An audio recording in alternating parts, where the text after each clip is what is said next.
सोचिए, अगर आप यूएस में काम कर रहे हैं और अचानक आपका काम करने का हक यानी कि आपका वर्क ऑथराइजेशन बीच में रुक जाए, वो भी सिर्फ इसलिए क्योंकि आपका ईएडी यानी कि एम्प्लॉयमेंट ऑथराइजेशन डॉक्यूमेंट एक्सपायर हो गया और नया कार्ड अभी तक नहीं आया। अब ये डर सच हो सकता है।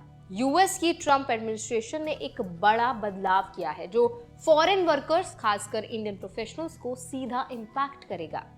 इस वीडियो में आज हम बात करेंगे नया रूल क्या है, किन लोगों पर इसका असर होगा और इंडियन वर्कर्स को अब किन बातों का ध्यान रखना चाहिए ताकि वो अपनी नौकरी ना खोएं।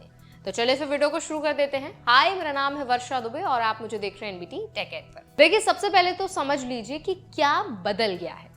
तो अब तक जो नियम था, अगर किसी का ईएडी खत्म होने वाला होता है और उसने उसका रिन्यूअल समय पर कर दिया होता तो वो काम जारी रख सकता था, यानी उसे ऑटोमेटिक एक्सटेंशन मिल जाता था। लेकिन अब नया नियम कहता है कि अगर आपका ईएडी खत्म हो गया और नया कार्ड अभी तक नहीं आया तो आप काम नहीं कर पाएंगे। मतलब अब ऑटोमेटिक एक्सटेंशन खत्म कर दिया गया है। ये नया नियम 30 अक्टूबर 2025 से लागू होगा। डिपार्टमेंट ऑफ होमलैंड सिक्योरिटी यानी कि डीएचएस ने कहा कि इस बदलाव का मकसद है सभी एप्लीकेंट्स की प्रॉपर चेकिंग और वेटिंग करना, ताकि हर किसी को नया ईएडी देने से पहले पूरी तरह से वेरीफाई किया जा सके।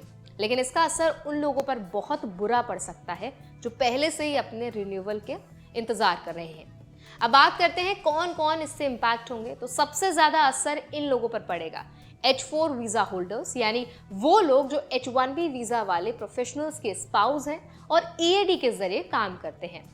F1 वीजा वाले स्टूडेंट्स जो ओपीटी यानी कि ऑप्शनल प्रैक्टिकल ट्रेनिंग या स्टेम ओपीटी पर हैं, वो लोग जो ग्रीन कार्ड का इंतजार कर रहे हैं और फिलहाल ईएडी पर काम कर रहे हैं। इंडियंस के लिए दिक्कत इसलिए बड़ी है क्योंकि उन्हें ग्रीन कार्ड के लिए बहुत लंबा इंतजार करना पड़ता है। कई सालों तक ईएडी रिन्यू करवाना पड़ता है। अब अगर ऑटोमेटिक एक्सटेंशन नहीं मिलेगा तो बीच में उनका काम रुक सकता है। अब सोचिए इसका असर क्या होगा। अगर किसी इंडियन प्रोफेशनल का ईएडी खत्म हो गया और नया कार्ड देर से आया तो उसे काम बंद करना पड़ेगा। इसका मतलब सैलरी रुक जाएगी, इंश्योरेंस रुक सकता है और इमिग्रेशन स्टेटस पर भी असर पड़ सकता है। एम्प्लॉयज भी ऐसे वर्कर्स को काम पर नहीं रख पाएंगे जब तक नया ईएडी अप्रूव ना हो जाए। यानी एक छोटे से डिले की वजह से किसी का करियर भी रुक सकता है। अब सवाल आता है इंडियंस को क्या करना चाहिए। तो कुछ सिंपल लेकिन बहुत जरूरी स्टेप्स हैं जो हर इंडियन को फॉलो करने चाहिए। सबसे पहले तो रिन्यूअल जल्दी करें। यूएससीआईएस ने साफ कहा है कि आप अपने ईएडी की एक्सपायरी डेट से 180 डेज पहले रिन्यूअल फॉर्म भर सकते हैं। अपने ईएडी की डेट हमेशा ट्रैक करें, फोन या कैलेंडर में रिमाइंडर लगाएं ताकि आप भूलें नहीं।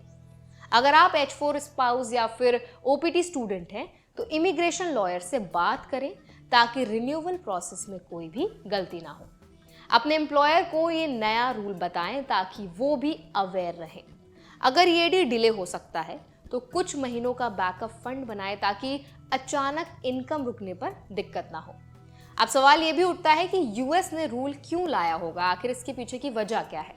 तो डीएचएस ने बदलाव सिक्योरिटी रीजन की वजह से किया है। एक घटना में ऐसा सामने आया था कि एक असाइलम एप्लीकेंट का ईएडी ऑटोमेटिकली एक्सटेंड हो गया था और बाद में वो एक अटैक केस में शामिल था। इसलिए अब सरकार कहती है कि हर एप्लीकेंट की पूरी जांच के बाद ही नया ईएडी दिया जाएगा। लेकिन ग्राउंड रियलिटी ये है कि यूएससीआईएस में पहले से ही केसेस का प्रोसेसिंग बहुत लंबा है। कई बार रिन्यूअल अप्रूव होने से बहुत ज़्यादा टाइम लग जाता है उसको अप्रूव होने में। ऐसे में हजारों इंडियन वर्कर्स बीच में बेरोजगार भी हो सकते हैं, भले ही उन्होंने अपना रिन्यूअल टाइम पर कर दिया हो। तो आई होप ये अपडेट आपको समझ आया होगा। इस पूरे अपडेट पर आप क्या राय रखते हैं और जो स्टेप्स आज हमने आपके साथ शेयर किए वो आप ज़रूर फॉलो करें। ऐसे और भी अपडेट्स के लिए, ऐसे और भी इन्फॉर्मेशन के लिए, वीडियोज़ के लिए हमारे चैनल एनबीटी टेक एड को भी ज़रूर सब्सक्राइब करें।